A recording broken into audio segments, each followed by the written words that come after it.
Bonsoir à toutes et à tous. Je suis Ghislain Wissosinski, coprésident de l'écologie au centre et conseiller régional de la région Grand Est. Si, comme moi, vous vous inquiétez de l'inflation et de la perte de pouvoir d'achat qui s'ensuit, j'aimerais vous dire ceci. L'euro nous a un peu protégés de l'inflation. La courbe en jaune à gauche, ce sont les pays de la zone euro, et en bleu, c'est l'Europe des 27. Néanmoins, l'inflation, même si elle a beaucoup baissé, est toujours là et les prix continuent à augmenter. Je vais vous expliquer pourquoi une politique écologiste, réaliste et responsable peut grandement diminuer cette inflation permanente structurelle. En effet, nous sommes dans une société qui gaspille énormément. On pense immédiatement au gaspillage de nourriture non consommée et périmée, mais sachez aussi que nombre de fruits et légumes sont détruits juste après leur production, car non conformes au calibre ou bien faute d'acheteurs suffisants. C'est la dure loi du marché, la loi de l'offre et de la demande. Ici, vous avez quelques tristes exemples avec le carton et le plastique.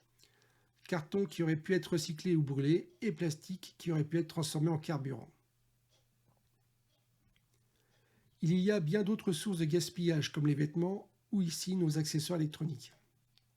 Par exemple, si vous faites durer votre téléphone portable en prenant soin, en protégeant son écran, en changeant la batterie au lieu de jeter tout le téléphone, en faisant régulièrement de la place dans sa mémoire, vous allez multiplier par 2 sa durée de vie et réduire d'autant la consommation de composants électroniques utilisés pour sa fabrication et réduire d'autant les pollutions qui y sont associées.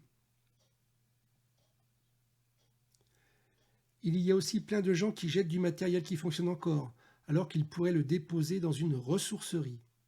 Mais encore faudrait-il qu'il existe une ressourcerie près de chez eux. De ce côté-là, nous sommes sacrément en retard. Alors me direz-vous, comment mettre fin à la spirale inflationniste qui engloutit notre argent? Eh bien, tout simplement, la solution, c'est réutiliser et faire durer.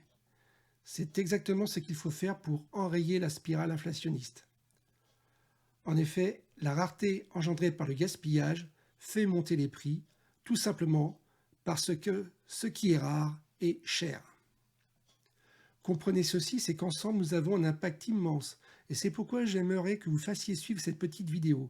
Si nous sommes des centaines de milliers, voire des millions à pratiquer ces conseils pleins de bon sens, nous mettrons fin à cette inflation permanente.